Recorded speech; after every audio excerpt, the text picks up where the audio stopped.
Magsimula tayo kung saan natapos ang unang kabanata. Sa kaharian ng Magenta, sa kabila ng kabundukan ng Vantere sa Timog Kanluran. Sa isang barangay ng mga Barbaro Veneto Village, may isang batang blondie ang buhok at nakangiti sabay sabing, "Nanay, tingnan mo ito. Nagsama-sama ako ng makukulay na tuyong damo at gumawa ng palumpon." Nakangiti ang babaeng blondie ang buhok sabay hawak sa ulo ng bata. "Ay, anak kong si Ronta, palaging maganda ang mga ginagawa mo." May isang lalaking mahaba ang buhok at biglang nagbukas ng pinto at nagsabing, "Anong klaseng usapan yan? Warriors ang mga taga-Veneto." Siya ang punong dato ng Veneto, Dolphron. Sumigaw ang lalaking mahaba ang buhok. "Wala tayong panahon sa kagandahan. Laban at lakas ang batayan dito. Ronta, magpapaganda ka na naman." Bigla niyang sinipa ang bulaklak na hawak ng kanyang anak. Pumarap ang lalaki sa asawa at nagsabing, "Bakit tayo ang nagmumukhang abnormal? Anong ginagawa mo? Ha, ngayon, ayaw mo na akong kausapin."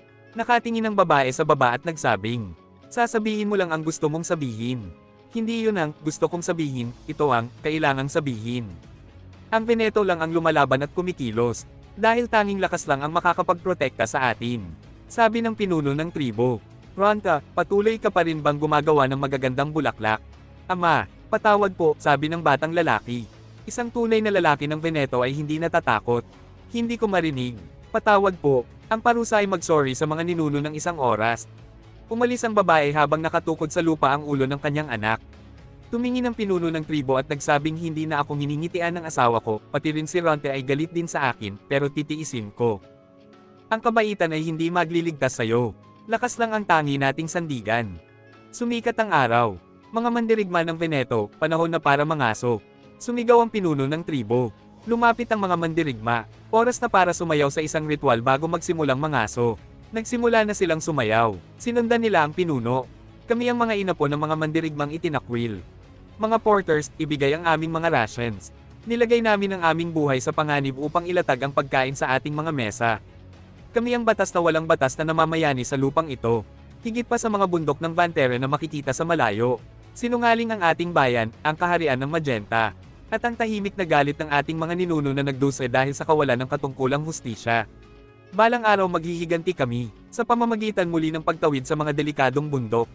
Ngayon, tila may kalsadang itinayo ang Magenta. May mga mahahabang karwahe, malaki ang nayong itinayo nila. Tahimik ang lugar, walang sundalo. Hindi mukhang pagsalakay.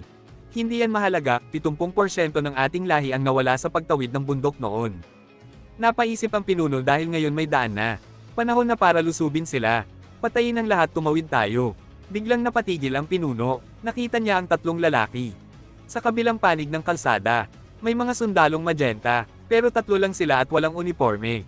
Baka makikipag-usap lang sila, mga hangal. Sa Veneto, laban lang ang solusyon. Umpisahan natin sa pagputol ng ulo ng tatlong yan. Ano yun? Nakakatakot naman ang itsura nila. Bakit sila nakahandang sumugod? Pwede namang pag-usapan, di ba? Ako'y mandirigma ng Veneto, hindi ako matatakot, pero grabe, nakakatakot talaga sila. Tao ba talaga yan? Yung may sungay sa tabi nila, siya pa ang mukhang normal. Naisip ng pinuno ang sinabi niya sa kanyang pamilya. Kailangan itong lutisin gamit ang lakas, dahil sa Veneto, lakas lang ang tunay na depensa. May pawis na tumulo sa mukha ng pinuno. Humarap ang pinuno kay Lloyd. "Kami ang Veneto, isang tribo na nagmula sa tahimik na galit ng ating mga ninuno na itinapon." Sumigaw ang pinuno at inutusan ang kanyang mga nasasakupan para umataki. Sa loob ng bahay ni Lloyd, nakaupo siya at nagsabing, "Bakit mo hinayaang gamitin namin ang aming lakas? Peace lover ako, alam mo." Habang nakaluhod sa harapan ng pinuno, ipinatong ng bida ang kanyang baba sa kanyang kamay. "Huwag mo na lang kaming guluhin at tumahimik ka na lang sa inyong nayon. Gawin mo yan at hindi rin kami magiging kalaban." Sumigaw ang pinuno. Kamatayan lamang ang naghihintay sa isang warrior ng Veneto kapag tapos na ang laban. "Kahit ilang beses, darating tayo para sa ating paghihiganti." Humarap si Lloyd sa pinuno. "Hindi mo ba nakita ang pagkakaiba sa ating lakas? Maaari naming i-wipe out agad ang grupo nyo." Sumagot ang pinuno, "Mas pipiliin ko pang mamatay kaysa sumuko." Sumagot si Lloyd, "Wala ka talagang kwentang magsalita." Napabuntong hininga si Lloyd habang tinataas ang kamay. "Hayaan mo siya." Tumingin si Xavier sa ating bida. "Maraming gulo ang pinasok niya para sa atin." Sumagot si Lloyd, "Ano ang magagawa natin? Di ko akalaing titigil siya bago siya mamatay. Ang peace lover na tulad ko ay hindi dapat gumamit ng lakas para maresolba ang mga sitwasyon." Lumingon si Xavier kay Lloyd. Paano ang pag-detain sa kanya? Nakaupo si Lloyd habang nakapatong ang baba sa kamay. Karahasan pa rin yan. Dapat may asawa at anak din sila, kailangan nating pauwiin sila. O gusto mo bang hulihin natin ang buong pamilya nila para pakainin natin sila sa halip? Hindi tama yan. Tahimik lang ang pinuno habang nakikinig. Nakatingin si Xavier mula sa bintana sa isang hukbo ng Veneto. Lumingon si Xavier kay Lloyd. Tingin ko kailangan natin ng ilang tao na magbabantay sa tuwing bumalik sila. Sumagot si Lloyd. Hindi. Bakit tayo magsasayang ng manpower? Ngumiti si Lloyd habang nakalagay ang kamay sa likod ng ulo. Ito ay maganda. Nag-alala ang Reyna dahil masyadong mahal ang initial expenses. Pumunta rin kami dito para tingnan kung may maipon na pera. Dapat tayong mag-ipon ng pera. Salamat sa kanila. Tumingin si Xavier at naguluhan. Paano? Nakaupo si Lloyd sa ibabaw ng higaan habang nakalagay ang kamay sa tuhod. Paano ba? Tumingin si Xavier sa kanya at hindi nagsalita. Tumawa si Lloyd ng nakakatakot. Gamitin natin ang super peaceful na paraan. Habang iniisip niya ang mga warrior ng Veneto. Sa isang nayon sa Vantere Mountain, may lalaking tumingin mula sa malayo. Nakahawak sa noo ang pinuno ng Veneto habang nasa likod ang kanyang mga tauhan. Masyado tayong obvious sa ating nakaraang pag-atake. Sa pagkakataong ito hindi na. Hinawakan niya ang kanyang buhok habang nakapose. Aatakihin natin sila ngayong gabi. May 3 batang naglalaro ng soccer sa gitna ng gabi. Nangyari lang na may mga bata na naglalaro sa labas sa mga oras na ito imbes na matulog. Masama silang bata, kaya hostage natin sila. Hinawakan ng isang lalaki ang kamay ng bata at hinawakan ang baba. Tumahimik ka. Kung sumigaw ka, 100 beses kang matutupi. Tumingin ang batang may pulang buhok ng may pag-alala habang hawak ang bola. Ano ang gagawin natin? Hindi natin pwedeng atakihin ang mga tao. Sinabi ng batang lalaki sa kanyang likuran habang nakataas ang hintuturo. Hindi. Ito ang sinabi ng Demon King noon. May 2 uri ng tao sa mundo. Hinawakan ng bida ang bata sa ulo habang may nakakatakot na ngiti at sinabi. Mga taong kailangang gulpihin ng kaunti at mga taong kailangang gulpihin ng malaki. Biglang nagbago ng anyo ang batang lalaki at tumaas ang sungay nito at nagliwanag ang mga mata. Nagbago din ng anyo ang batang babae na may hawak na bola. Bigla niyang inatake ang pinuno ng Veneto sa tiyan gamit ang ulo, sa lakas ng atake na paduwal ito ng dugo. Nag-usap ang mga 3 mandirigma sa loob ng kanilang mga tahanan. Anong gagawin natin? Pati mga bata nila, napakalakas. Nagsalita ang pinuno ng grupo habang hinahawak ang hibla ng kanyang buhok. Kami ay mga walang awang mandirigma. Marahas, gagawin namin ang lahat para manalo. Napahawak ang kamay ng lalaki sa mesa at nakaramdam ng gutom. Habang naglalakad sa nayon, pero ilang araw na kaming hindi nangangaso o nanglilimas. Gutom na si Naronta at ang asawa ko. Pagpasok niya sa loob ng bahay, bumungat sa kanya ang nakahandang maliit na baboy sa mesa. Lumapit siya sa kanyang pamilya at nagsabing, Vanterebor ito, saan galing to? Sumagot ang asawa, sino pa ba ang nakahuli kundi ako? Hindi makapagsalita ang lalaki. Biglang nagsalita ang pinuno. Ang pangangaso ay trabaho ng lalaki. Bahay at anak, sa inyo yan. Nagsalita ang asawa niya habang nakatalikod. Pwede lang yun kung may laman pa ang tiyan namin. Hindi na nagsalita ang pinuno. Sumisikat ang araw. May dumaan na karwahe. Isang grupo ng tulisan ang nag-aabang. Parang puno ang karwaheng yan. Nag-utos ang pinuno. Pero na, tumalon sila mula sa taas at handang atakihin ang karwahe. Paglapag nila sa lupa, nagmamakaawa ang matandang nagdala ng karwahe. Handa nang pumasok sa loob ng karwahe ang pinuno. Ngayong araw, tila may piging. Sa loob ng karwahe nandun ang grupo ni Lloyd. May dumating na estranghero. Lumingon ang pinuno ng Veneto pabalik. Mali ata ang pinuntahan kong bahay. Hinawakan siya sa balikat ng lalaking kulay ube ang buhok, pinawisan ng pinuno ng Veneto sa takot. Lumuhad ang mga bandido habang nakagapos. Nakatayo si Xavier sa kanilang harapan. Mas mahigit simula ngayon ay magbibigay ng proteksyon ng Magenta Kingdom sa lahat ng mga mangangalakal, bibigyan sila ng demonyong bodyguard. Mas mahigit hindi na muling magtatagumpay ang pagnanakaw ninyo. Pero teka, napalingon si Xavier sa nagsalita. Si Lloyd pala yun. Ngumiti ang bida at itinaas ang hintuturo. May iba pa. Tumayo si Lloyd at ipinakita ang laman ng karwahe. Mas mahigit puno ng rasyon ang karwaheng ito. Gusto nyo ba, may paraan para makuha nyo ito ng madali? Maniniwala ba kayo kung sasabihin ko sa inyo? Itinaas ni Lloyd ang hintuturo. Tingnan nyo, ipapakita ko sa inyo. Ibinuhos ni Lloyd ang mga ginto sa kanyang kamay sa harap ng pinuno ng Veneto. Ito ang pera, nagsalita ang pinuno habang nakaluhod. Hindi mo kami mabibili. Kami ay lahi ng mga mandirigma ng Veneto. Hindi kami nabibili ng pera. Ipinikit ng bida ang kanyang mga mata at nagsabing, sige, bibigyan ko kayo ng pera. Pagkatapos, ibabalik nyo lang sa akin. Tumayo si Lloyd at ipinakita ang karwahe. Ngayon, sa inyo na ang kabayot karwahe. Pagkatapos umalis na si Lloyd, magpista kayo kasama ang pamilya nyo ngayong gabi. Nabigla ang pinuno at hindi makapaniwala. Nakahain sa mesa ang maraming pagkain. Nagsalita ang pinuno, mas mahigit tinanggap ko ito para kina Ronta at sa asawa ko. Pero bilang mandirigma, hindi ko kayang tanggapin ang ganitong awa. Napakagat siya sa kanyang ngipin at nagsabing, simula bukas, mangangaso na ako. Nasa harapan nila ang dambuhalang halimaw. Napatingin ang pinuno at tulala. Bakit may halimaw sa lugar na to? Tiningnan sila ni Pipidan. At sa isang atake lumipad silang lahat. Pagbagsak sa lupa. Dumating si Lloyd. Humarap si Lloyd sa kanila. Tuwing nangangaso kayo, laging may nasusugatan. Ang mahihinang hayop, walang laman. Pero ang matataba, mahirap patayin. Itinaas ni Lloyd ang kamay. Ngayon, makakaasa na kayo. Isang mahika ang mangyayari. Umupo si Lloyd sa harap ng pinuno. Ibibigay ko ulit ang pera. Ibalik mo ulit. Itinaas ni Lloyd ang hintuturo at ngumisi. Maraming karne sa harap ng mga pamo. Nagalit ang pinuno at hinampas ang mesa. Kailangan nating mangaso gamit ang sarili nating kamay sa susunod. Tinawag siya ng lalaking blondie ang buhok. Napalingon ang pinuno. Itinaas ng blondeng lalaki ang kamay at nagsabing, pero naisip ko lang, hindi ba mas madaling kumuha ng pagkain sa taong mukhang halimaw? Sinubukan nating tambangan siya pero nabigo tayo. Nagalit ang pinuno at ni-wrestling ang lalaking blondie ang buhok. Pagkatapos hinampas niya ang kamao sa mesa at nagsabing, dugo ng mandirigma ang dumadaloy sa atin. Tinawag niya ang kanyang asawa. Lumingon ang babae at ngumiti. At sa wakas, hindi ka na madalas nasusugatan. Nabigla ang lalaki at tiningnan ang asawa. Napabuntong hininga ang babae. Napakagatlabi ang pinuno at hindi nagsalita. Maliwanag ang gabi sa nayon ni Lloyd. Bibilhin mo pa rin ba ang rasyon gamit ang pera natin? Nakaupo si Lloyd sa harap ng pinuno at ngumiti. Kung gayon, may ilang kondisyon akong hinihingi bilang pangmatagalang katuwang. Hindi alam ng pinuno kung anong kondisyon ni Lloyd. Tumayo si Lloyd nang may masamang ngiti habang hawak ang papel. Pakipirma, ngumiti si Lloyd na parang may masamang binabalak. Kami ang pinansyal na katuwang ng buong mundo. Kami ang Frontier Financing. May bahay na gawa sa kahoy. Ano to? Ano lahat to? Ngumiti si Lloyd at may hawak na papel. Isang kontrata. Heto, basahin mo ng mabuti at magdesisyon ka ng maayos. Tiningnan ng pinuno ng Veneto ang kontrata. Pagkatapos tiningnan niya ang bida. Hindi ako marunong magbasa. Sumagot si Lloyd. Ay nako, ako na lang ang magbabasa para sayo.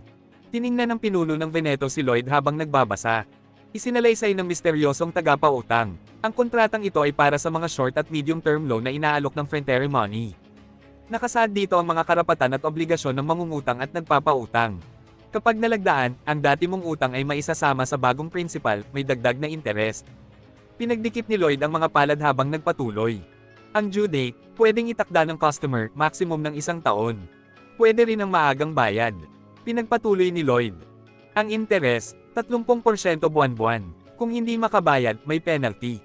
Habang nagpatuloy si Lloyd, pero kung mabayaran sa loob ng 3 araw, walang cancellation fee. May option rin para sa long-term loan, anytime. Nagpatuloy si Lloyd. Kapag lumagpas sa takdang petsa, ang interes ay tataas sa 45%.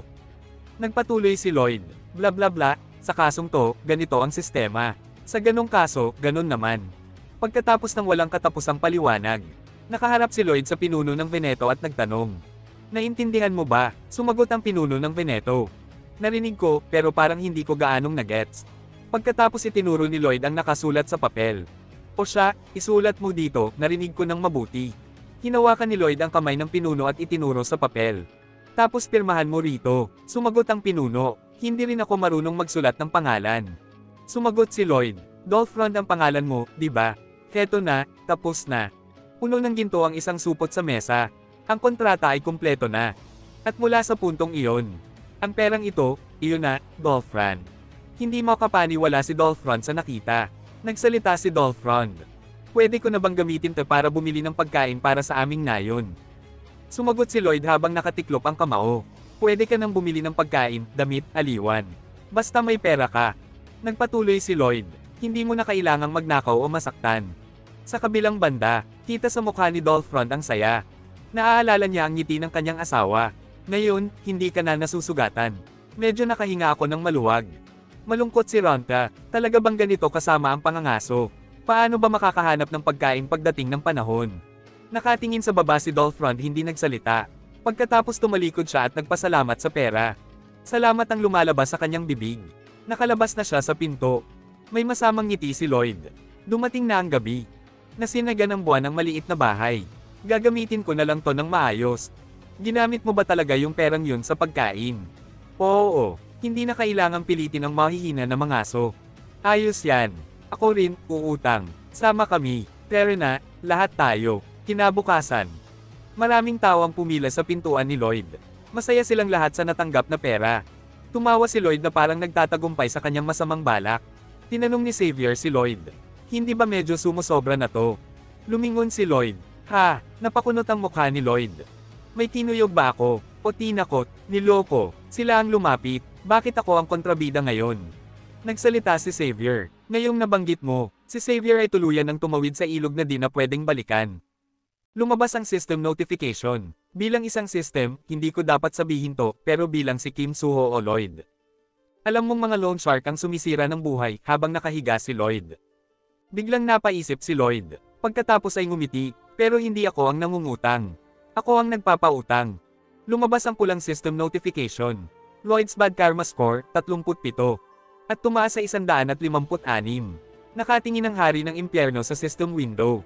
Pagkatapos tumingin siya sa asul na system window. Lloyd's Good Karma Score, 89,999,478. Hindi nasiyahan ang hari ng impyerno sa nakita. Lumipat ang eksena sa bahay ni Dolphrond. May tao ba dito? Binuksan ni Dolphrond ang pinto. Bakit ka nandito? Tumayo si Lloyd sa kanyang harapan. Maniningil na ako.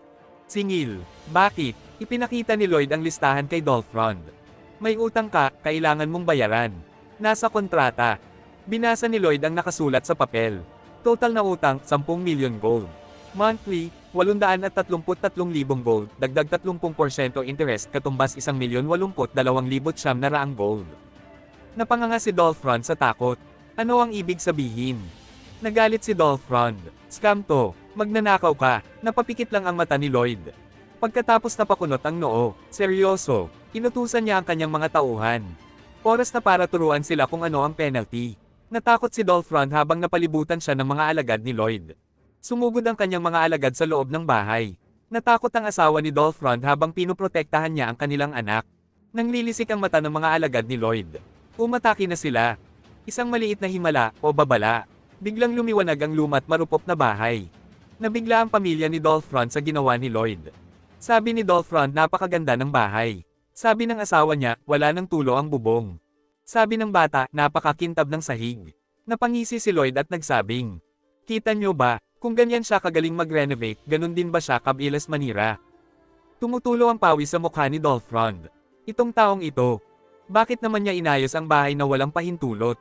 Pero pag siya ay nagagalit talagang ganito rin kabilas niyang sirain. Pero teka, saan niya nakuha ang pera? Inabot ni Dolphrond ang kanyang kamay. Pahiram ulit, babalik ko yan, pangako. Pinigilan siya ng kanyang asawa. Mahal, kalma lang. Pagkatapos sinapak siya ng kanyang asawa sa mukha. Nakiusap ang babae kay Lloyd habang hawak sa buhok ang kanyang asawa. Bibigyan mo kami ng konting panahon para makahanap ng pera. Humarap si Lloyd at nagsabing, pero anong balak mo?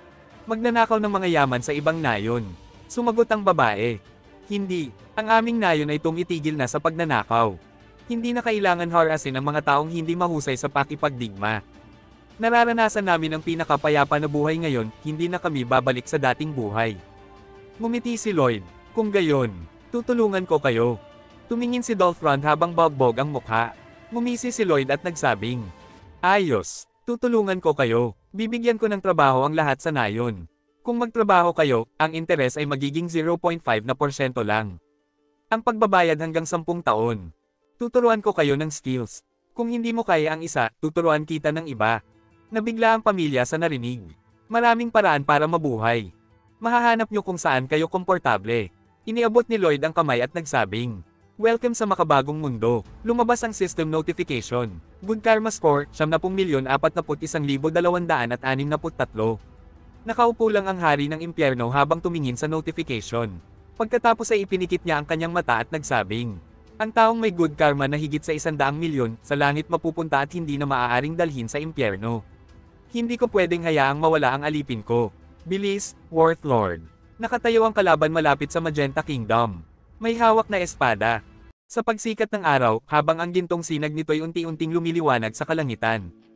Ang buong tribo ay nagtipon-tipon sa isang lugar, lahat ay may masidhing interes sa isang bagay na kanilang pinagmamasdan.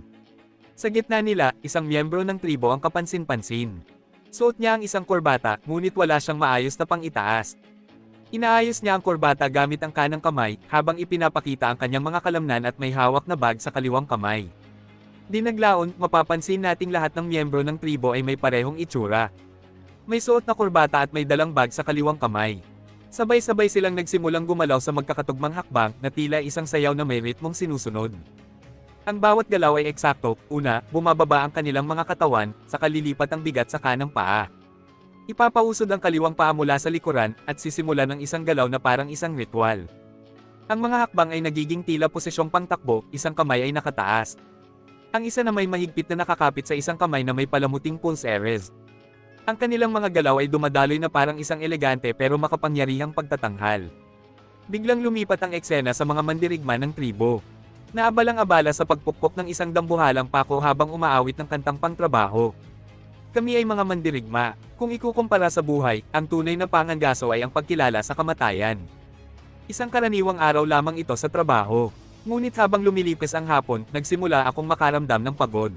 Gusto ko na lamang magpahinga. Gusto mo bang gawing madali ang lahat habang buhay? Pagdating ng gabi, parang sinisigaw nito sa akin, panahon na para umuwi. Hindi ako masyadong pagod, pero dama ang bigat ng araw. Isinara ko ang pinto ng malakas. At ang masarap na amoy, amoy ng pamilya, ay biglang bumalot sa paligid. Pagpasok niya sa bahay, sinalubong siya ng pamilyar at nakaaaliw na amoy ng pagkain. Ang init ng pamilya ay agad nadama sa hangin. Ngumiti siya at masayang inanunsyo ang kanyang pagdating. Honey, takbo ka na. Nandito na ako. Pumarap ang kanyang asawa at ang anak na lalaki sa kanya, kapwa may maliwanag na ngiti. Masiglang tumakbo ang bata papunta sa kanyang ama, may hawak na kung anong bagay. Papa, tingnan mo ito. Gumawa ulit ako ngayon. Tiningnan ng ama ang ginawa ng anak at humalaklak ng masaya. Mas maganda pa ito kaysa kahapon. Isang awitin ang nagsimulang tumugtog. Sa aking anak, namumulaklak sa puso. Ang halik ng mahal kong asawa. Bulaklak na hitik sa gintong liwanag. Walang tingin sa kamatayan, tanging pagkayod ang haligi. Maya-maya, nagsalita ang kanyang asawa. Magsisimula na rin akong magtrabaho bukas. Kapag pareho tayong may trabaho, mas magiging magaan ang lahat. Medyo nag-aalala ang lalaki at nagtanong. Sigurado ka ba? Mas mahirap yan kaysa sa iniisip mo. Ngumiti ang kanyang asawa at may kumpiyansang sumagot. Mas mahirap pa ba sa pangangaso? Sa sandaling iyon, napaisip si Lloyd sa kanyang nakaraan at sa kanyang kasalukuyan. Nagsimula siyang makaramdam ng lungkot habang pinagmamasdan ang tagpo na nagpapaalala sa kanyang pagkabata. Naalala niya ang mga panahong umuuwi ang kanyang ama mula sa trabaho. At ang lungkot ng pagkawala ng mga alaala ay baka sa kanyang mukha. Nagtanong siya sa sarili, ano nga ba ang inuuwi noon ng kanyang mga magulang? Ang alaala ng kanilang lumang tahanan, maamoy, basa, at luma, ay bumalik sa kanyang isipan. Ngunit may kasamang init at ginhawa. Habang nagpapatuloy ang kanyang pagninilay, dama ang pagsisisi sa mga panahon na wala siyang nagawa. Nang nawala ang kanyang mga magulang. Ngunit habang iniisip niya ang kanyang bagong pamilya, nagbago ang kanyang damdamin. Pinaalalahanan niya ang sarili na narito pa sila, at hindi siya susuko para sa kanila. Tinawag niya si Yongyong, ang kanyang kasama at matalik na kaibigang dragon. Tinanong siya ni Xavier, isa pang karakter. Hinahanap mo ba ang bagong paraan para labanan ang pagbabalik ng kapalaran? Ipinahiwatig nito na may layunin si Lloyd na baguhin ang kanyang kinabukasan. Sumagot si Lloyd ng may kumpiyansa. Bagaman may bago akong layunin. May bagay muna akong kailangang ayusin, isang suliraning dapat itama. Nagbukas ang eksena sa isang dambuhalang portal na lumalago sa langit. Patungo sa Arctic Hellgate, isang lagusan na nag-uugnay sa mundong ito sa isang naglalagablab at impyernong daigdig.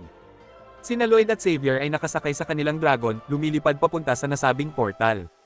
Habang papalapit, nagkomento si Lloyd tungkol sa matinding init na nagmumula sa Hellgate.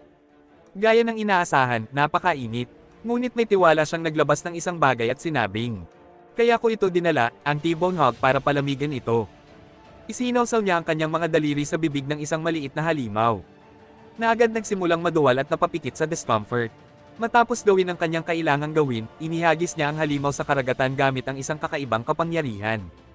Agad na nabuo ang isang dambuhalang ipon ng tubig, isang higanting alon at buhawi na naghatid ng malamig na hangin. Habang bumababa ang temperatura, ngumiti si Lloyd. Ayan, Masarap na malamig. Pagharap niya kay Xavier, sinabi niyang may paninindigan. Ni minsan, hindi ako tumigil sa pag-iisip kung paano silyuhan ang init ng Hellgate na iyon. Pinagmasdan siya ni Xavier at naisip sa sarili. Nagkunwari kang walang pakialam pero isa kang taong laging may pananagutan. Habang nangingitim ang mukha sa pagkainis, ay mariing sinuntok ang kanyang kamao at nagngangalit. Mga demonyong yan, basta-basta na lang nagbubukas ng Hellgate.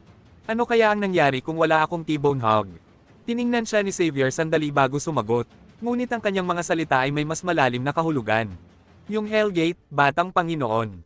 Hindi pa man niya natatapos, mabilis na pinutol siya ni Lloyd at isang tabi ang sinabi. Simulan na natin ang masinsinang pagmamanman sa pagbabalik ng kapalaran. Hindi pa rin sumusuko si Xavier. Determinado siyang magsalita muli. Ang nagbukas ng Hellgate, ngunit muli siyang pinigilan ni Lloyd. May mga paraan. Nag-isip siya ng malalim at dumating sa isang makapangyarihang conclusion. At yun ay ang binyag ng hari ng demonyo. Ang napili para sa pagpapalakas sa pamamagitan ng binyag ng hari ng demonyo. Sa sandaling iyon, may bagong figure na pumasok sa eksena. Isang demonyong reyna na nagsalita sa isang makapangyarihang tinig. Sa utos ng hari ng demonyo.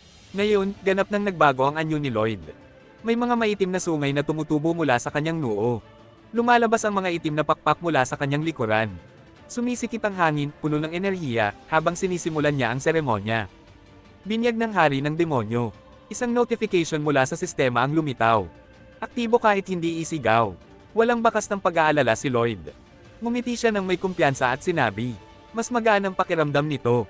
Sunod-sunod ang dating ng mga system notifications. Ang iyong pusong nananahan sa dibdib mo. At ang mga matang tag-init sa loob mo. Isa pang abiso, ipinapahayag nila ang lakas ng pagsasanib at pagpapalakas. Habang pinapakawalan ni Lloyd ang kanyang kapangyarihan. Sumisiklab ang mga malalakas na hangin sa paligid niya. Muli, may lumabas na notification. Bagong opsyon idinagdag sa kakayahang panghula ni Artanis V, Blood Vision. Dumilat ang mga mata ng Demon Queen, hudyat ng pagtatapos ng binyag. Bagong mensahe mula sa sistema. Opsyon idinagdag, malawakang Blood Vision. Paliwanag ng epekto nito, kung ang isang lugar ay nabisite na o ang isang tao ay nakilala na ni Artanis. Maaari na silang subaybayan sa real-time kahit nasaan man sila. Ngumiti si Lloyd, bumulalas ng ngisi habang nag-iisip. Makikita natin si Yongyong, ang dragon ni Lloyd, na lumilipad sa kalangitan. Sa taglay na bagong kumpiyansa, inutos niya ang susunod. I target ang lahat ng lugar na napuntahan ko, at lahat ng taong nakasalamuha ko. Kumpirmado ng system. Tinutukoy si Reyna Magenta. Sinabi ng Demon Queen na wala siyang ibang makita kundi ang Frontier County, habang iniisip ni Lloyd ang susunod na hakbang. Nagmuni-muni siya, kailangan ko bang sumakay kay Yongyong para rito? Pero mahalaga ang kanyang bilis at kakayahang gumalaw. Biglang may hindi inaasahang nangyari. Napansin niyang naghahanda ang Demon Queen na pakawalan ang kanyang kapangyarihan. Ang kanyang kasuotan ay nagbago at naging mga pakpak. Kumuha siya ng posisyon na parang isang sprinter na nasa starting line.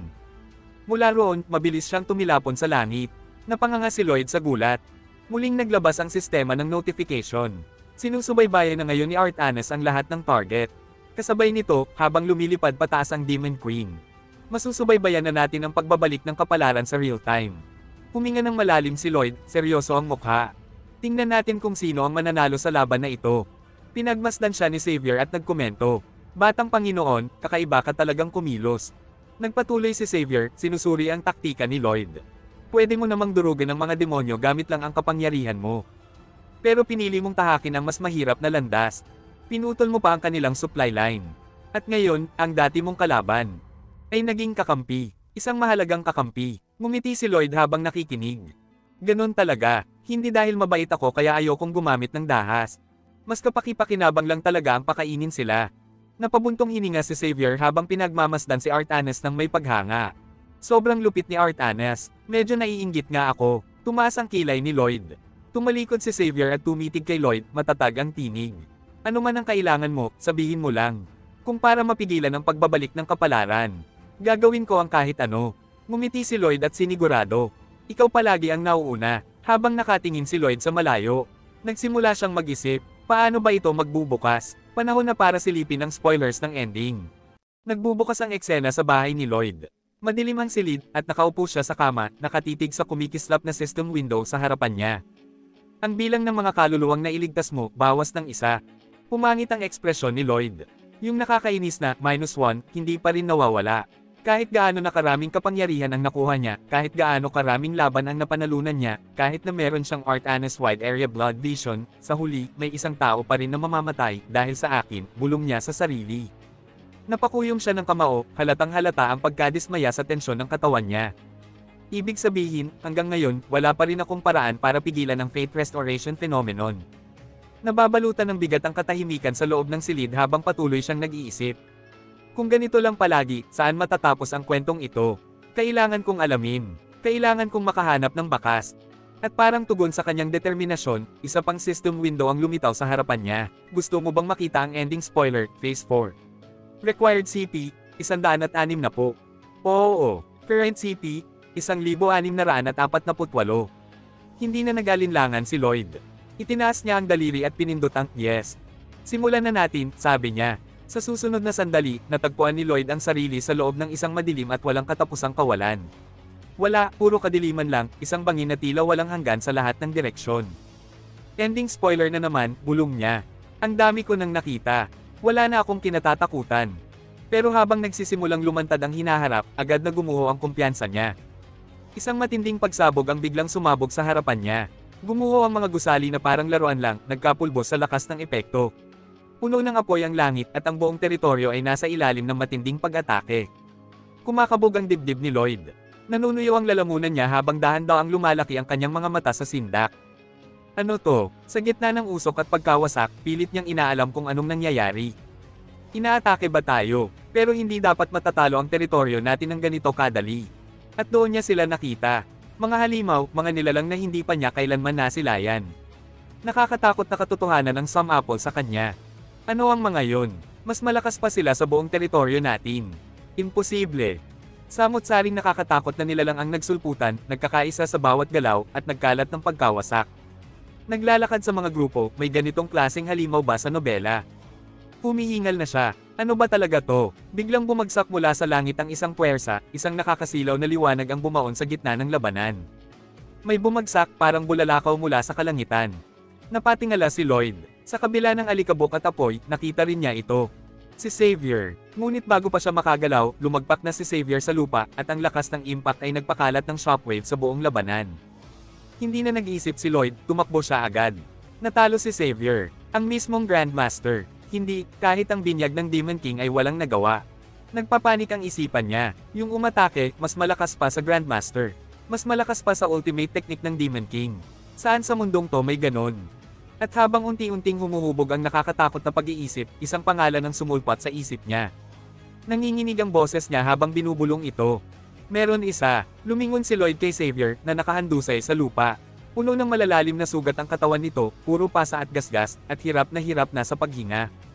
Lumaban si Xavier hanggang dulo pero kulang pa rin ang lakas niya. Napakuyong muli ng kamao si Lloyd, tumingin sa battlefield. At doon sa ere, nakalutang, balot ng madilim at nakakatakot na aura, isang figura. Ang hari ng impyerno. Nakatiklop ang mga kamay nito sa likod at nakatitig sa naghihingalong si Xavier. At nagsalita ito, kalma ang tinig, pero puno ng awtoridad. Impresibo. Ramdam ni Lloyd ang bigat ng salitang iyon, isang mapanlibak na pagpupuri. Ginigiling ni Xavier ang mga ngipin, pinipilit tumayo.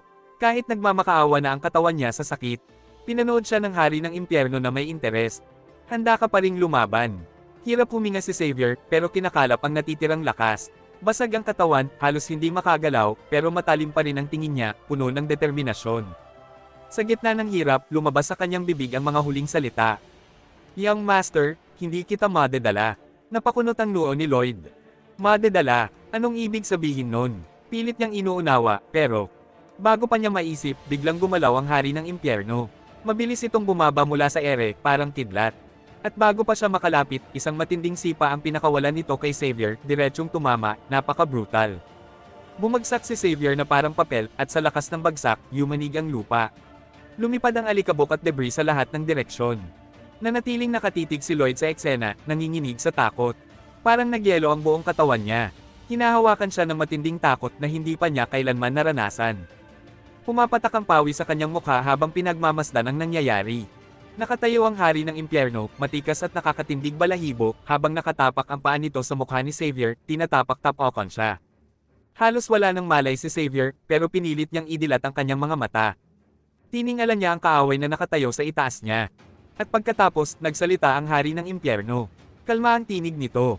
Pinaghirapan mo ito. Nakahiga si Xavier bagbog sarado, halos hindi na makatayo. Puno ng sugat ang katawan niya, at hingal na sa paghinga. Sa harap niya, itinaas ng hari ng impyerno ang kanyang kamay, naghahanda para sa huling hampas. Isang huling atake na tuluyang tatapos sa buhay ni Xavier. Nanatiling nakatayo si Lloyd, hindi makagalaw sa matinding sindak. Malakas ang kabog ng puso niya, at ang isipan niya'y sumisigaw ng pagtanggi. Mamamatay si Xavier. Siya ang bida, ngunit ang realidad ay walang pakialam sa kanyang pagtanggi. Biglang lumitaw ang isang system window sa harap niya. Ang bilang ng mga kaluluwang nailigtas mo. Ramdam ni Lloyd ang malamig na takot na bumalot sa buong katawan niya. Unti-unting lumulubog sa kanya ang katotohanan. Totoo ito, at walang paraan para pigilan. Habang papakawalan na ng hari ng impyerno ang kapangyarihan niya, isang malakas na tinig ang umalangaw-ngaw. Napakalakas ng puwersa ng tinig na iyon, nakakayanig ng laman. Napalingon si Lloyd, nanlaki ang mga mata sa gulat. May paparating na nilalang, at siya iyon. O mas tama, ang sarili niyang bersyon mula sa hinaharap. Lumapit ang hinaharap na Lloyd sa hari ng impyerno, mabigat ang bawat hakbang, puno ng kawalang pag-asa. At nang walang pag-aalinlangan, lumuhad siya sa harap ng halimaw. Boses niyang durog, nanginginig sa desperasyon. Sumusuko ako, handa akong sumuko, kaya pakiusap, kaibigan, huwag ka nang pumatay pa. Bumagsak ang luha niya na parang walang katapusang ilog mula sa kabundukan. Nanginginig ang buong katawan niya habang nakayuko sa lupa, ang mukha niya'y basag sa pighati habang nakikiusap. Nagkamali ako. Habang pinagmamasdan iyon ng kasalukuyang Lloyd, napakuyom siya sa sakit. Ang sarili niyang hinaharap, isang taong dumaan sa lahat, ay nakikiusap, nagmamakaawa. Itinaas ng hinaharap na Lloyd ang kanyang mukha, puno ng luha, at muling nagsalita, halos pabulong ang tinig. Pakiusap ang mga kaibigan ko, ang pamilya ko. Sa kauna-unahang pagkakataon, nag-alinlangan ang hari ng impyerno. Ibinaba niya ang kamay, na pabuntong hininga habang tinititigan ang durog na lalaki sa harap niya. Anong nangyayari rito? Sa halip na tapusin si Xavier, bumaling siya at lumapit sa hinaharap na Lloyd, hindi mabasa ang tingin. Wala kang ginawang masama, wika ng hari ng impyerno. Sa kabila ng kalagayan, pinilit magsalita ni Xavier. Hindi, totoo yan, bulong niya. Pero bago pa siya makapagsalita muli, itinaas lang ng hari ng impyerno ang kanyang kaliwang kamay at iwinasiwas ito. At sa isang iglap napugutan ng ulo ang hinaharap na Lloyd. Lumipad ang ulo niya sa ere, at sumirit ang dugo habang bumulagta ang walang buhay na katawan. Nanatiling nakatayo si Lloyd, tulala. Hindi siya makagalaw. Hindi siya makahinga. At pagkatapos, isang tinig ang umalangaw-ngaw, hindi mula sa anumang nilalang, kundi mula mismo sa tagapagsalaysay. At sa gayon, sa mundo na may natitirang iisang bida, muling bumalik ang balanse.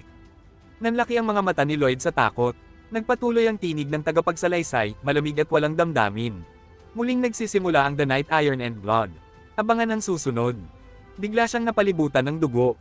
Isang itim na espasyo, tila naghihintay na magtapos ang bisyon. Pero sa pagkakataong ito, hindi ito natapos. Dahan-dahang gumapang ang sindak sa kanya. Dapat bumalik na ako sa realidad sa puntong ito. At muling umalangaw-ngaw ang tinig ng tagapagsalaysay. Lumingon si Lloyd at nakita ang nakakatakot na tanawin. Ang kaluluwa ng kanyang hinaharap na sarili, nakakulong sa impyerno, gapos ng mga hindi nakikitang tanikala. Nanlaki ang mga mata niya sa pagkabigla. Unti-unting nauunawaan ang nangyayari. At narinig niya ang huling hatol mula sa tagapagsalaysay. Si Lloyd Frontera ay nabihag ng hari ng impyerno. Lalong luminaw ang tanawin. Nakaupo sa trono ang hari ng impyerno, at pinagmamasdan ang kanyang bihag. Nakabitin ang kaluluwa ni Lloyd sa ere, parang preso na walang hangganang hatol. At siya'y masigasig na naglingkod bilang tapat na strategist ng impyerno. Napakuyom si Lloyd, at naramdaman niya ang apoy ng galit sa dibdib niya. Sumigaw siya sa walang laman na kawalan. Ikaw pala, ang pinakahuling kalaban. At habang nilalamon siya ng galit, biglang nagbago ang tanawin. Nagdilim ang kalangitan. Isang solar eclipse ang bumalot sa mundo. Mula sa kadiliman, tumilapon ang mga raketa. Lumitaw ang isang buong hukbo. Lahat ng nilalang na minsan niyang nakasama, mga goblin, demonyo, higanti, bawat tribo, ay nagkaisa upang labanan ang napakalaking hukbo ng mga halimaw. Ang kanyang mga kaibigan, kakampi, pati ang mga minamahal niya, lahat sila ay nakikipaglaban para sa kaligtasan. At sa wakas, nagharap sila ng harapan, si Lloyd, at ang hari ng impyerno. Makikita natin ang isang dragon na lumilipad sa kalangitan.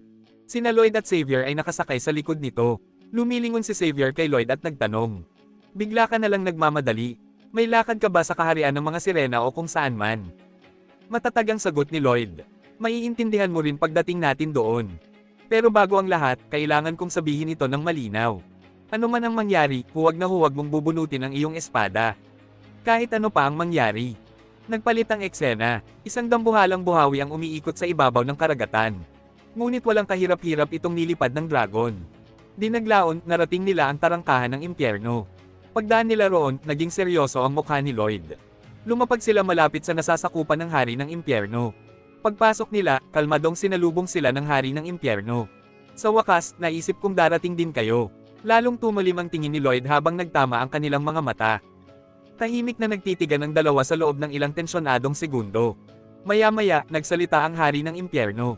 Maaari ko bang itanong ang unang katanungan? Tumungo si Lloyd. Sige lang. Umupo ang hari ng impyerno sa kanyang trono habang nakatayo sina Lloyd at Xavier sa harap niya. Alam mong nais kong mapatay ka. Anong tapang ang nagtulak sa'yo para harapin ako ng harapan? Napalunok si Xavier at mahigpit na sinarado ang kanyang mga kamao. Mahinang bulong niya. Ang kamatayan ni Kim Soo-ho. Matatag ang sagot ni Lloyd. Hindi ako dakilang tao na may tapang para harapin ang kamatayan ng buong tapang. Sigurado akong madali mo akong mapapatay bilang hari ng impyerno. At mas madali pa akong madadala rito gamit ang mga kasinungalingan. Ngunit may mahigpit kayong sinusunod na mga batas. Sigurado akong may isang patakaran, isang batas na pipigil sa'yo na gamitin ang kaluluwa ko ayon sa gusto mo. Kahit mamatay ako rito sa impyerno, hindi mo basta-basta masisira ang kaluluwa ko. Hindi mo ito tuluyang mabubura. Nagulat si Xavier at naisip. Gamitin ng hari ng impyerno ang kaluluwa ni Kim Soo-ho. At handa siyang pumatay para rito. Pumalakpak ng mabagal ang hari ng impyerno. Ang iyong paghatol at ang kumpiyansa mong maniwala rito. Iyan mismo ang dahilan kung bakit kita gusto. Ngumiti si Lloyd ng bahagya. Pero hindi ba't masyado tayong malayo ang agwat ng edad? Tumawa ang hari ng impyerno. At iyang kakapalan ng mukha mo ang dahilan kung bakit nahulog ako sa'yo. Ngayon, wika niya, hindi ba't panahon na rin para ikaw ang magtanong? Nagtanong si Lloyd. Tao ako, ibig sabihin, mamamatay din ako balang araw. Bakit mo pa kailangang bumaba sa mundo ng mga tao para lang patayin ako? Para sa'yo, ang hintayin lang ang natural kung kamatayan ay parang isang kisap mata. Sumagot ang hari ng impyerno. Tama ka, mas madaling ang hintayin ka na lang mamatay. Pero may mga batas sa mundong ito na hadlang. Inaasahan kong gagawa ka ng kalupitan habang binubuo mo ang Aotearoa pero hindi mo ginawa. Lahat ng hakbang mo ay positibo. Halos lahat ng taong nakilala mo ay naging mas masaya at maginhawa ang buhay. Masyado kang maraming naipong kabutihan. At kapag ang isang tao ay nakaipon ng sapat na kabutihan, ang kaluluwa niya ay automatikong napupunta sa langit pagkamatay. At hindi iyon ang gusto ko. Sumimangot si Lloyd. Kaya ang plano mo, patayin ako bago pa ako makapagdagdag pa ng kabutihan. Nanatiling tahimik ang hari ng impyerno. Nagpatuloy si Lloyd. Ayon sa alam ko, hindi basta-basta nakakatawid sa mundo ng tao ang hari ng impyerno. Paano mo balak makatawid? Sumagot ng malamig ang hari ng impyerno. Diyan na matatapos ang kabaitan ko. Pasensya ka na. Tulad ng inaasahan mo siguro. Hindi rin ako isang mabuting nilalang. Umiling si Lloyd. Hindi mo kailangang humingi ng paumanhin. Ako na ang bahala. Malalaman ko rin ang sagot. Napabuntong hininga ang hari ng impyerno. Talagang malakas ang kagustuhan mong mabuhay. Mula ngayon, lalabanan mo na ang buong mundo. Ang pagbabalik ng kapalaran hanggang sa huling hininga mo. Habang hinahabol ko ang kaluluwa mo, wala na ang mapayapang pagre-retiro na pinangarap mo noon. Yumuko siya ng bahagya. Anong halaga pa kaya ang meron sa isang buhay na gaya niyan? Na pinipilit mo pa ring ipaglaban. Tahimik si Lloyd. Ngunit sa matalim na tingin, sumagot siya. Ang patuloy na pakikipaglaban hanggang sa huli. Iyan ang nagbibigay ng kahulugan sa buhay ko. Ngumiti ang hari ng impyerno. Sige, susuportahan kita riyan. Paglipat ng eksena. Makikita natin ngayon si Demon Queen Artanas na lumilipad sa katahimikan sa itaas ng isang mapayapang tanawin. Mga centaur, sirena, at iba pang nilalang ang namamahinga. Napansin niyang may dugo malapit sa palasyo. Lumapit ang eksena. May isang mamamatay tao na palihim na lumalapit sa natutulog na reyna. Tumawa ito habang sumusugod sa pag-atake, ngunit nagising ang reyna sa tamang oras. Kumuha ng sandata, at umatake. Kung pinabayaan ko ang aking pagsasanay. Katapusan ko na sana ito. Pinutol niya ang katawan ng assassin, na naging dugo at naglaho. Napahingal siya, may berdeng usok na kumalat. Lason ito. Umubo siya at mahina niyang bulong. Ito ang parehong lason noon. Pero mas malakas ngayon. Muling nagpalit ang eksena. Ngayon, kaharap ng reyna ang mas batang bersyon ng sarili niya. Bumabalik ang sumpa. Mahina siyang bumuulong. Ang pagbabalik ng kapalaran. Tinitigin siya ng batang sarili niya. May isang pulang matang kumikislap. Ang labo nito. Sigurado akong nalampasan ko na ang sumpang ito. Sa huli, talagang nais mo akong tuluyang mabaliw. Ngunit bigla siyang ngumiti at tiningnan ng may lambing ang batang bersyon niya. Huwag kang mag-alala, kasama ko na siya ngayon. Makikita si Lloyd na nakatayo sa tabi ng bintana. Dumating siya, sakto para iligtas siya. Nakahiga ng walang malay ang Reyna sa kama, mahina at mababaw ang kanyang paghinga. Nakaupo sa tabi niya si Lloyd, seryoso ang ekspresyon habang sinusuri ang pulso ng Reyna. Tahimik na nakatayo sa paligid nila ang iba, puno ng pag-aalala. Habang nakatingin sa maputlang mukha ng Reyna, mahina siyang napabulong. Ayos lang na nagmadali kami papunta rito. Pero ang totoong problema ay kung paano gamutin ang sumpang ito. Habang lumalalim ang iniisip niya, napabulong ulit siya. Mahalaga ang Reyna para sa matamis kong kinabukasan. Kung may tatayo niya ang isang matatag na bansa, makakapamuhay ako ng magaan at tamad. Yan ang pangarap ko. Biglang lumingon si Lloyd kay Artanes. Yung nilalang na parang namuong dugo na umatake sa kanyang kamahalan. Umiling ng marahan si Artanes. Kapag nagsanib na iyon sa dugo, imposibleng makita ng hubad na mata. Pero alam ko kung anong mahika ang ginamit nito. Nang itim ang kanyang mukha habang nagpatuloy. Itim na mahika, sinaunang mahika na puno ng kasamaan. Mga sumpang iniwan ng isang masamang Diyos. Ang kalagayan ng Reyna, isa iyon sa mga iyon. Pinalalakas ng sumpang ito ang mahinang bahagi ng puso. Pinapakain ito ng kasamaan hanggang tuluyang mabaliw ang biktima. Ngunit, may pag-asang idagdag ni Artanes. Ang sumpa ay mana lang na sinira. Kung mahahanap natin ang mga bahagi ng sinumpang mana sa katawan niya at isa-isang linisin, maaari pa siyang mailigtas. Nagliwanag ang mga mata ni Lloyd. Kung ganun, pwede bang i-inject na lang ang mana ko? O kaya yung kay Xavier? Umiling muli si Artanes. Hindi uobra ang mana ni Xavier. Ang sinumpang mana ay nagsanib na sa puso ng Reyna.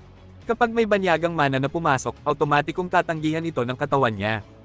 Dahil sa takot o pagdududa, tumingin si Artanes kay Lloyd ng makahulugan. Tanging mana ng taong lubos niyang pinagkakatiwalaan. Taong palaging nasa panig niya. Taong mahal niya. Yun lang ang maaaring tanggapin ng katawan niya. Napako sa kinatatayuan si Lloyd, pinawisan. Kailangan kong mahalin ako ng Reyna. Napatitig sa kanya sina Xavier at Artanes, hindi makapaniwala. Sinubukang magsalita ni Artanes, hari ng mga demonyo, alam mo naman siguro na ang Reyna. Ngunit pinutol siya ni Xavier, matatag ang tono. Oo, hindi madali. Pero malalim ang tiwala ng Reyna sa batang amo. Muling nagsalita si Artanes.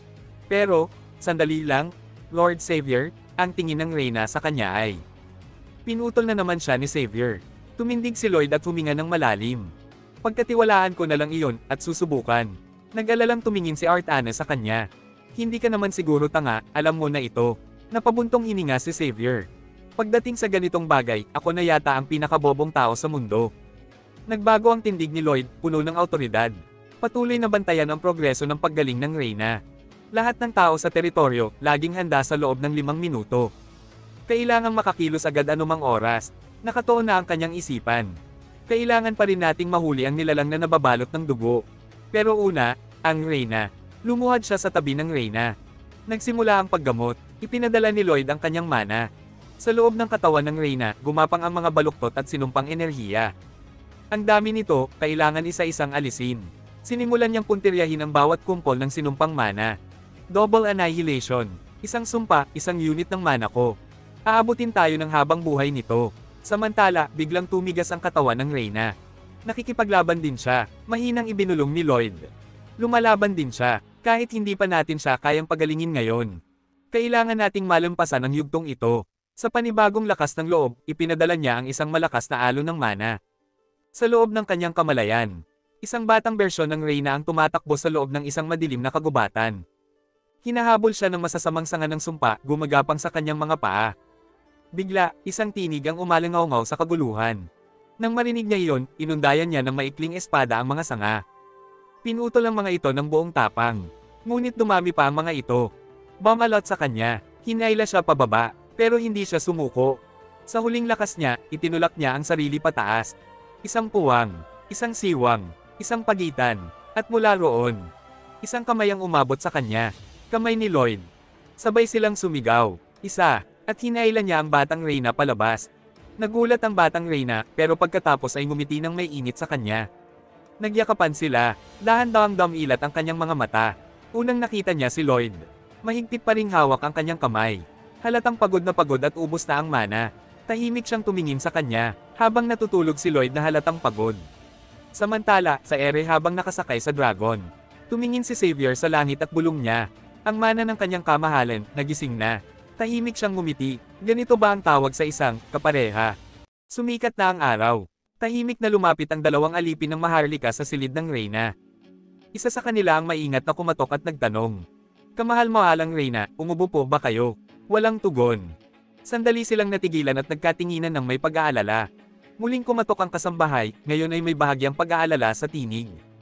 Biglang may nagsalita mula sa malapit. Kakaiba, hindi pa siya natutulog ng ganito katagal dati. Nagsimulang makaramdam ng kaba ang mga gwardya. Isa sa kanila ang lumapit, halatang tensyonado. Kung hindi pa rin siya sumagot kahit tawagin pa ng 2 beses, papasok na tayo. Tumungo ang isa pang gwardya. Wala tayong narinig na kahit anong ingay buong gabi. Kahit noong dumating ang banal na dragon, wala ring galaw. Maaaring may pumasok na gumagamit ng mataas na antas ng mana. Kamahal-mahalang Reyna. Reyna, isang gwardya ang nagpahayag. Patawag po sa abala, ngunit papasok na ako alang-alang sa kaligtasan ng Reyna.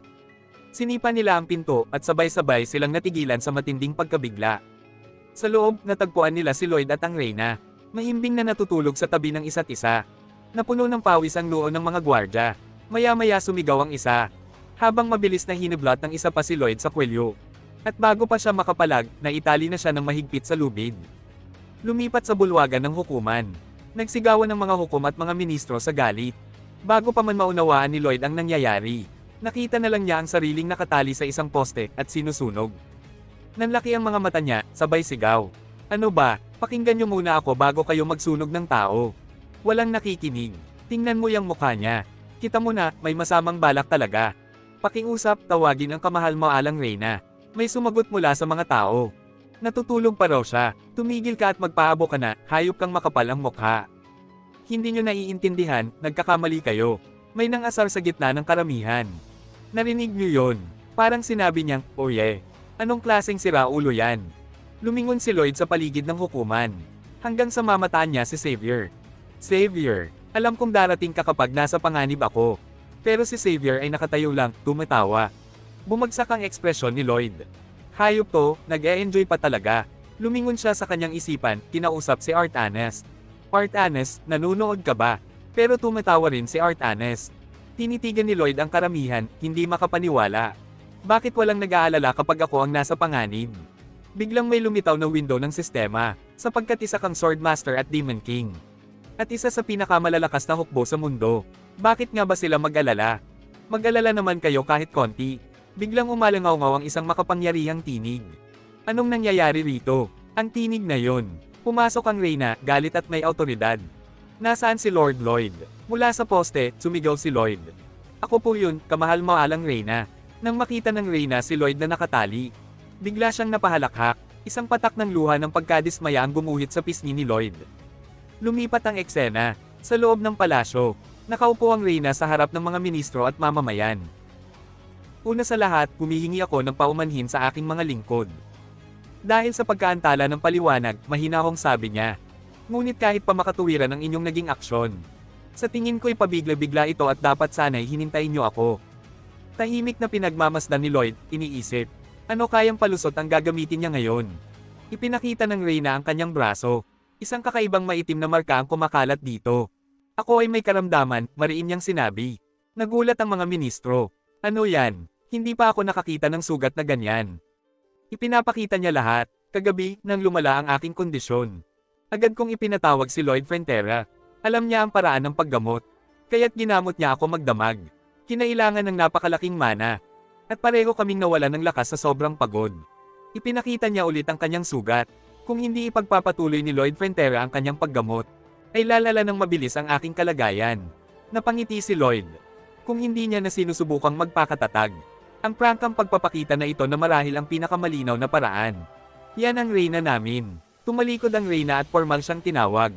Lloyd Frontera, gaano katagal bago ganap na gumaling? Mga 1 buwan po, sagot ni Lloyd. Sisiguraduhin kong lubusan kayong gagaling sa loob ng panahong iyon. Ang paraan, gamit ang aking mana, kailangan kong tuloy-tuloy na alisin ang ugat ng sakit habang ito'y kumakalat. Biglang napangiwi ang Reyna sa sakit. Kamahalan. Dali-daling lumapit si Lloyd. Lloyd Frontera, sabi niya habang iniaabot ang kanyang braso. Maingat na sinimulan ni Lloyd ang paggamot. Dahan-dahang nawala ang maitim na lason sa balat ng Reyna. Tahimik ang buong hukuman, nanginginig sa pagkabigla. Pagkatapos, mariing ipinahayag ng Reyna. Tulad ng nasaksihan ninyong lahat, ang tanging makapagliligtas sa akin ay si Lloyd Frontera. At iisa lang ang paraan.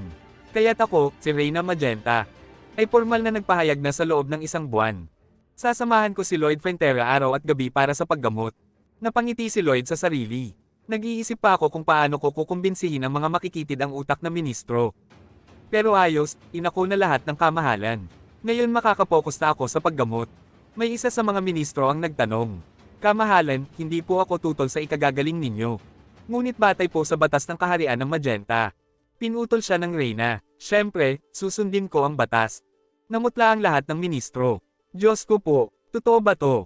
Tumayo ang Reyna at tumingin kay Lloyd. Pagkatapos tinawag si Lloyd, nagtanong si Lloyd kung ano ang ibig sabihin ng batas. Habang inaabot ang kamay niya, mahigpit itong hinawakan ng Reyna. Simula ngayon, ikaw ang magiging katuwang ko. Sinabi ng Reyna sa kanyang sarili na nakuha rin kita. Namula si Lloyd, halatang nahiya. Lumipat ng eksena, kumakalat ang chismis na parang apoy. Oy, narinig mo na ba? Kasama raw ni Lord Lloyd ang Reyna araw-araw sa loob ng 1 buwan. Ha, ibig sabihin, papasok din siya sa silid ng Reyna.